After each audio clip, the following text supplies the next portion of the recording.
അടുത്ത വർഷം കേരളവും പശ്ചിമ ബംഗാളും അസമും തമിഴ്നാടുമടക്കമുള്ള സംസ്ഥാനങ്ങളിൽ തിരഞ്ഞെടുപ്പ് വരാനിരിക്കുകയാണ്.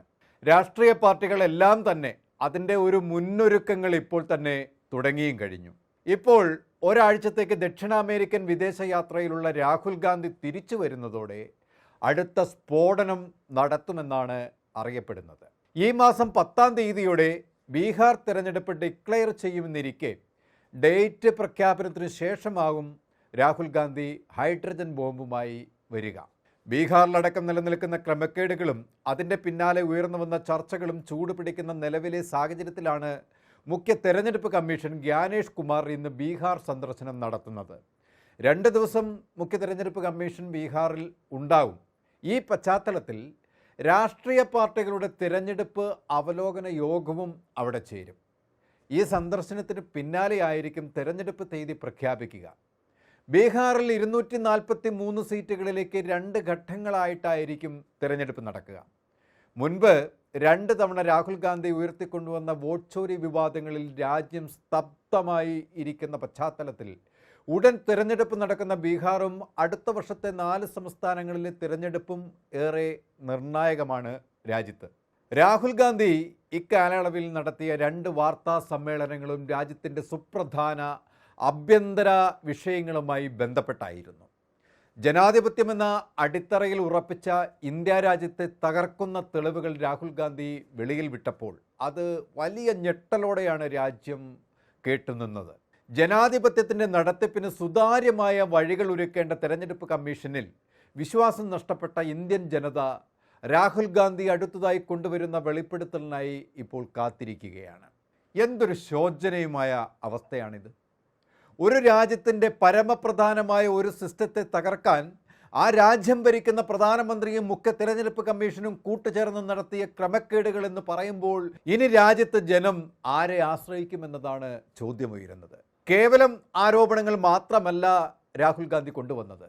അത് സംഭവിച്ചതിൻ്റെ വിശദാംശങ്ങൾ തെളിവോടെ അക്കമിട്ട് നിരത്തിയാണ് രാഹുൽ ഗാന്ധി മാധ്യമങ്ങൾക്ക് മുന്നിൽ സംസാരിച്ചത്. ഏതൊരാൾക്കും വളരെ പെട്ടെന്ന് മനസ്സിലാകും വിധം ഏറ്റവും ലളിതമായാണ് രാഹുൽ ഗാന്ധി അത് അവതരിപ്പിച്ചത്. ചരിത്രത്തിൽ ഒരു പ്രതിപക്ഷ നേതാവും നടത്താത്ത ഗൃഹപാഠനം നടത്തി അവഗാഹത്തോടെ അതിൻ്റെ അന്തസത്ത ആവാഹിച്ച് ഒരു പ്രബന്ധാവതരണത്തിൻ്റെ മികവോടെ രാഹുൽ ഗാന്ധി അത് വിവരിച്ചതോടെയാണ് രാജ്യം ഞെട്ടിത്തരിച്ചത്.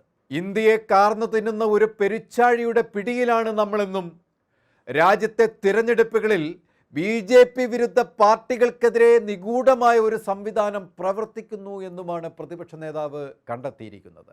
രാജ്യത്തെ പല അസംബ്ലി മണ്ഡലങ്ങളിലും കൂട്ടത്തോടെ BJPയുടെ വോട്ടർമാർ വന്നു ചേരുന്നു. ശരിയായ വിലാസമോ പേരോ ഫോട്ടോയോ ഇല്ലാത്ത ആളുകൾ കൂട്ടത്തോടെ വോട്ട് ചെയ്യുന്നു. BJPക്ക് വോട്ട് ചെയ്യാൻ സാധ്യതയില്ലാത്ത വോട്ടുകൾ കൂട്ടം കൂട്ടമായി വെട്ടിമാറ്റുന്നു. വോട്ടർ പട്ടിക ശുദ്ധീകരണം എന്ന പേരിൽ അതിനെ ജനത്തിന് മുന്നിൽ അവതരിപ്പിക്കുന്നു. ബീഹാറിൽ നടപ്പിലാക്കിയ ഈ വോട്ടർ പട്ടിക ശുദ്ധീകരണത്തിൽ BJP മാത്രം ഏകപക്ഷീയമായ തീരുമാനത്തിലെത്തുകയും ആ തീരുമാനം അവിടെ നടപ്പിലാക്കുകയും ചെയ്തു. ഈ ഡിജിറ്റൽ യുഗത്തിലും ക്രമാതീതമായ അപാകതകൾ രാഹുൽ ഗാന്ധി ഇവിടെ ചൂണ്ടിക്കാട്ടുകയാണ്. ഇതെങ്ങനെ സംഭവിച്ചു എന്നും അതിന് പിന്നിൽ ഒരു മാഫിയ പ്രവർത്തിക്കുന്നു എന്നും കാട്ടി ചോദ്യങ്ങൾ ഉന്നയിച്ച പ്രതിപക്ഷത്തിന് മുന്നിൽ മുഖ്യ തെരഞ്ഞെടുപ്പ് കമ്മീഷന് വാക്കുകൾ മുട്ടുകയായിരുന്നു.